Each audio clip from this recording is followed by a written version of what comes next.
Somewhere in America is cooking dinner without a kitchen. No stove, no sink, no electricity, just a weak flame shaking in the wind and the constant fear of being seen. One wrong moment and everything disappears. the fire is gone. The food is gone. The place is gone. But hunger does not wait. Hunger never waits.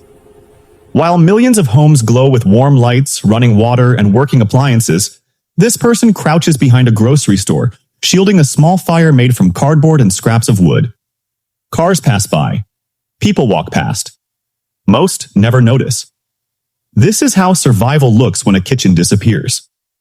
This is how food is prepared when there are no walls, no locks, and no protection.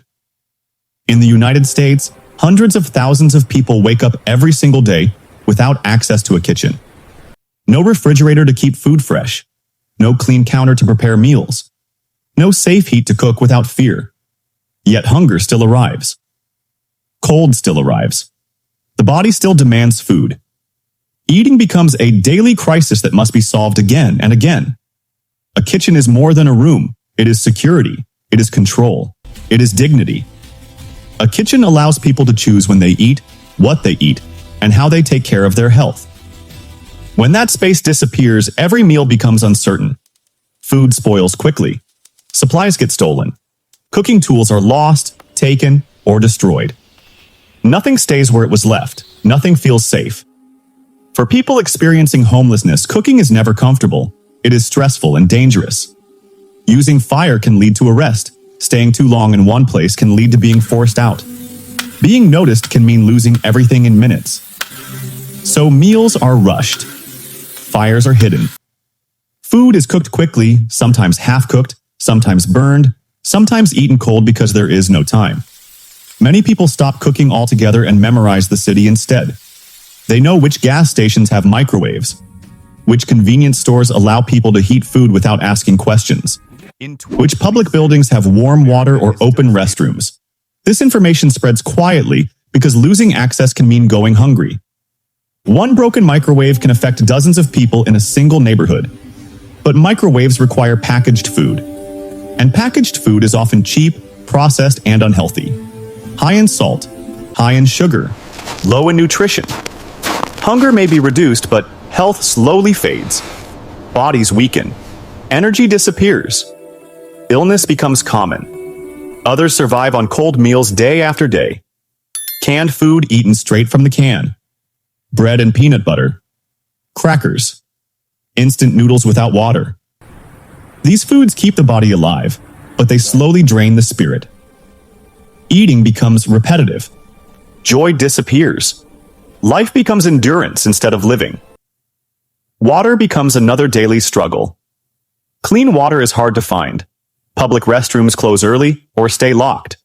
Drinking fountains are shut off. Businesses refuse access. Without water, cooking becomes impossible. Cleaning becomes impossible. Hands cannot be washed properly. Utensils stay dirty. Illness spreads easily. Small infections turn serious. Many people living this way once had kitchens of their own. They once cooked meals for their families. They once stood at stoves without fear. One job loss, one medical emergency, one unexpected crisis was enough to remove everything. Homelessness is not a choice. It is vulnerability meeting a system with no room for mistakes. To understand how homeless people cook without kitchens, we must first understand what it means to live without certainty. Because in this reality, food is never just food. It is fear. It is calculation. It is survival. When cooking begins without a kitchen, heat becomes the first problem. There is no stove to turn on, no oven to preheat, no microwave waiting on a counter.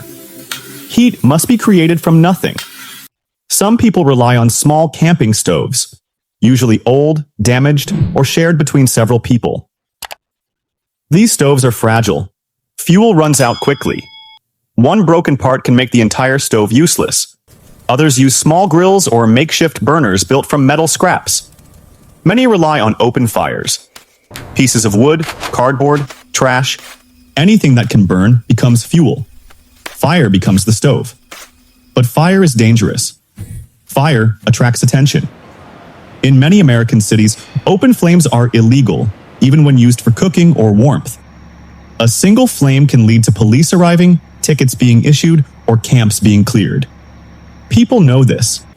That is why cooking often happens at night, hidden from view, far from busy streets. Every meal is rushed. There is no time to relax. There is no time to cook slowly. Food is placed on the fire, stirred quickly, removed before anyone notices. Sometimes the food is not fully cooked. Sometimes it is burned. Sometimes it is dropped on the ground and still eaten, because there is no replacement. Hunger forces decisions that most people never have to make. Fire is also dangerous inside encampments. Tents sit close together. Belongings are packed tightly. One mistake can cause everything to burn. People have lost clothes, documents, medicine, and food in seconds. Some have been injured. Some have lost their only shelter. Yet the fire keeps coming back, because without it, there is no hot food at all. Because of this danger, many people avoid fire completely. Instead, they search for heat elsewhere. They learn the city in detail. Which gas stations have microwaves? Which convenience stores allow food to be heated without questions? Which places look the other way for a few minutes? This knowledge becomes survival currency. It is shared quietly, trusted carefully, because once a location becomes known, it can be taken away. Microwaves offer safety from fire, but they create new problems. Microwaves only work with packaged food. Fresh food cannot be stored. Raw food cannot be prepared. Everything must come in plastic or cardboard. This limits choices. It also affects health. Packaged food is often cheap and filling, but low in nutrients. High salt, high sugar, and preservatives slowly damage the body. Using public microwaves also means constant movement. Walking long distances while carrying food. Waiting in lines. Watching the clock. If a store closes, the opportunity is gone. If staff decide to say no, the meal is lost. There is no backup plan. There is only hunger. Cooking without a kitchen is never stable. It is a daily negotiation between risk and reward. Fire or no fire. Hot food or safety. Visibility or hunger. There is no perfect option, only the least dangerous one in that moment. When heat is unavailable and cooking becomes too risky, food turns cold. This is where many homeless people end up. Cold meals become routine. Canned beans eaten straight from the can. Tuna without seasoning. Bread, crackers, peanut butter. Instant noodles crushed dry and eaten by hand. These foods keep the body alive, but they slowly wear the mind down. There is no comfort in cold food. No sense of normal life. Eating becomes mechanical, something done only to stop the pain of hunger. Cold meals also change how people think about food. There is no anticipation, no enjoyment. Meals are skipped more often. Some people eat once a day, some eat every other day. Food is rationed carefully because no one knows what tomorrow will bring. Hunger becomes something to manage, something to negotiate with. People learn how long they can go without eating. They learn how to ignore stomach pain. This is adaptation. Water becomes the next major struggle. Cooking, even cold food preparation, depends on water. But clean water is one of the hardest things to access without a home. Public restrooms close early or stay locked. Drinking fountains are shut off, especially at night or during winter. Businesses often refuse access. Carrying water becomes a constant responsibility. Bottles are refilled whenever possible. Every drop matters. Without water, even basic food becomes dangerous. Cans cannot be cleaned. Hands cannot be washed. Utensils stay dirty. Bacteria spreads easily. Stomach illness is common. Dehydration becomes a serious threat, especially in hot weather. People must choose between using water to drink or using it to clean. Between staying hydrated or staying healthy. There is never enough for both. Without water, wounds become infected. Small cuts turn serious. Food poisoning becomes life-threatening. What would be minor problems in a housed life become emergencies on the street. Hospitals see the result, but rarely the cause. The absence of a kitchen, the absence of water, slowly destroys the body from the inside. Food storage is another invisible problem. Without a refrigerator, nothing lasts. Meat spoils quickly. Dairy becomes dangerous. Even cooked food cannot be saved for later. What is not eaten immediately is often lost. This forces people to eat everything at once or throw it away. Waste becomes unavoidable. Hunger and waste exist side by side. The lack of storage also invites theft. Food is valuable on the street. Leaving food unattended means risking everything. People sleep with their food. They hide it in bags. They move constantly to protect it. Even then, food disappears. When food is stolen, there is no replacement. There is only hunger. Many people experiencing homelessness once lived normal lives with kitchens and routines. They once planned meals. They once shopped for groceries. They once worried about taste and nutrition. Now, food is reduced to calories and survival. Eating is no longer a pleasure. It is a task. Living without a kitchen changes how people see themselves. It removes independence. It removes control. It creates constant stress. When every meal depends on luck, access, and fear, the mind never rests. Survival becomes full-time work. Cooking without a kitchen is not just difficult, it is exhausting. Despite everything, people find ways to survive together. Homelessness is often imagined as isolation, but on the streets, community quietly forms. One person might have a small stove, another might have a pan. Someone else brings food they managed to get that day. Together, they create temporary kitchens in open spaces, hidden corners, and abandoned lots. These moments are rare, fragile, and deeply human. Shared meals mean more than calories. They mean connection. They mean dignity. Sitting together, even on the ground, reminds people that they still belong somewhere. For a short time, fear fades. Hunger feels manageable. Conversation returns. These moments restore something homelessness constantly tries to take away: identity. But these shared kitchens are never stable. They exist under constant threat. A single complaint from a nearby resident, a call to police, a city cleanup notice, and everything disappears. Pots are thrown away. Stoves are confiscated. Food is destroyed. People are forced to move, often with minutes of warning. What took weeks to build is erased in a single afternoon. Shelters are often seen as the solution, but shelters are not kitchens. They provide meals, not control. Food is served at fixed times. Choices are limited. Portions are small. Dietary needs are often ignored. Many shelters cannot accommodate everyone. Some require long waits. Some have strict rules that make people feel unsafe or unwelcome. Others are overcrowded, loud, and stressful. For many, shelter meals are survival, not stability. Because shelter food cannot be stored, people remain dependent. Miss a mealtime and there is no backup. Leave the shelter and the food stays behind. Independence disappears. The ability to cook for oneself, to decide what and when to eat, is gone. Over time, the lack of a kitchen takes a toll on health. Poor nutrition weakens the immune system. Chronic illness becomes harder to manage. Diabetes, heart disease, and digestive problems worsen without proper meals. Medicine must often be taken with food that is unavailable. Doctors treat symptoms, but the cause remains unchanged. The body absorbs the stress of constant uncertainty. Sleep is poor. Hunger interrupts rest. The mind stays alert, always planning the next meal, the next safe place, the next move. Survival becomes a full-time job with no breaks. Many people experiencing homelessness remember what cooking used to feel like. Standing in a kitchen, choosing ingredients, preparing meals without fear. That memory does not disappear. It stays, reminding them of what was lost. The absence of a kitchen is not just physical, it is emotional. Cooking represents normal life. It represents independence. It represents home. When that is taken away, people are forced into a constant state of dependence and anxiety. Every meal becomes temporary.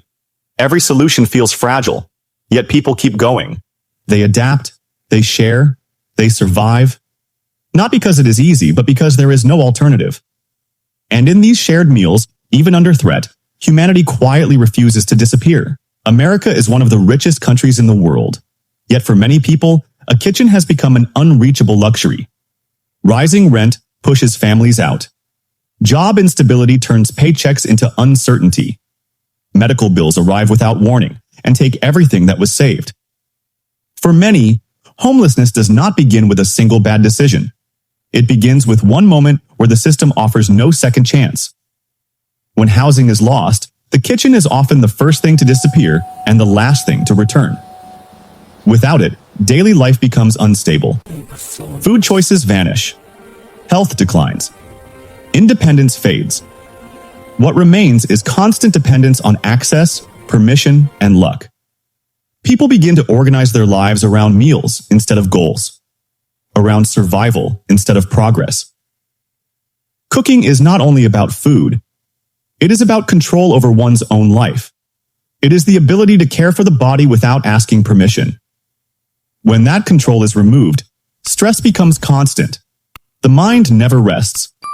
Every day begins with the same question. Where will the next meal come from, and how risky will it be to get it? This constant pressure reshapes people. Decisions become short-term. Long-term planning feels impossible when hunger is always close. People become exhausted, not just physically, but mentally. The effort required to secure food without a kitchen consumes time, energy, and hope. What looks like inactivity from the outside is often extreme effort on the inside. Society often judges homelessness by what is visible: tents, encampments, people eating on sidewalks. But what is less visible is the daily calculation behind every bite of food. The fear of being moved. The fear of being seen. The fear of losing the little that remains. Cooking without a kitchen is not a choice. It is a forced adaptation to a system that does not bend easily. Many people experiencing homelessness want what everyone else wants: a place to cook, a place to store food, a place to eat without fear. These are not luxuries. They are basic human needs. Yet they remain out of reach for hundreds of thousands of Americans. When we talk about hunger, we often talk about food banks and charity meals. These help, but they do not replace kitchens. They do not restore independence. They do not allow people to manage their own health. A meal solves hunger for a moment. A kitchen solves hunger with dignity. The absence of a kitchen turns life into a series of temporary fixes. Nothing lasts. Nothing feels secure. Even success feels fragile. One missed opportunity can mean starting over from nothing again. This instability keeps people trapped in survival mode. Understanding how homeless people cook without kitchens means understanding the deeper cost of homelessness itself. It is not only about where people sleep. It is about how they eat, how they care for themselves, and how much control they are allowed to have over their own lives. Until kitchens return to people's lives, homelessness will continue to be more than a housing crisis. It will remain a health crisis, a dignity crisis, and a human crisis. The question is not whether homeless people can cook without a kitchen. They already do, every day. With risk, with fear. With creativity, most people will never need to develop. The real question is why they have to. When someone cooks behind a store, under a bridge, or in the dark of night, it is not because they prefer it. It is because there is no safer option. Every hidden flame, every cold meal, every rushed bite is a reminder that survival has replaced normal life. What should be simple has become dangerous. What should be private has become public. A kitchen represents more than food. It represents stability. It represents the ability to plan tomorrow. Without it, life stays trapped in today. Hunger keeps people focused on the next hour instead of the next year. Progress becomes almost impossible when survival takes all the energy. Most people will never experience what it means to cook without walls, without water, without safety. They will never know the stress of eating while watching for danger. They will never feel the exhaustion of constant improvisation. But for hundreds of thousands of Americans, this is daily life. Homelessness is often discussed in numbers, policies, and headlines. But it is lived in small moments. In the choice between fire and safety. In the decision to eat now or save food for later. In the fear of being seen while doing something as basic as cooking a meal. Until people are given the ability to cook safely again, to eat without fear, to control their own nourishment, homelessness will continue to steal more than shelter. It will steal health. It will steal dignity. It will steal time. A kitchen may seem ordinary, but without it, survival becomes a full-time job. and no one should have to fight this hard just to eat. The question is not whether homeless people can cook without a kitchen. They already do it every single day, quietly, carefully, and at great risk. The real question is why they are forced to live this way in a country with so much wealth. Cooking behind stores, under bridges, or in dark corners is not a choice. It is the last option left when safer options do not exist. A kitchen is not just a place to make food. It is a place where life feels stable. It allows people to plan tomorrow instead of only surviving today. Without it, hunger controls time, energy, and decisions. Every meal becomes temporary. Every solution feels fragile. Progress becomes difficult when survival consumes everything. Most people will never experience the stress of eating while watching for danger, or the exhaustion of planning meals without heat, water, or safety. But for hundreds of thousands of Americans, this is daily reality. Homelessness is not only about where people sleep. It is about how they eat, how they care for their bodies, and how much control they are allowed to have over their own lives. Food banks and charity meals help, but they do not replace kitchens. They do not restore independence. A meal can ease hunger for a moment, but a kitchen restores dignity. It gives people the ability to care for themselves again. Until people are given safe spaces to cook, to store food, and to eat without fear, homelessness will remain more than a housing issue and a human crisis.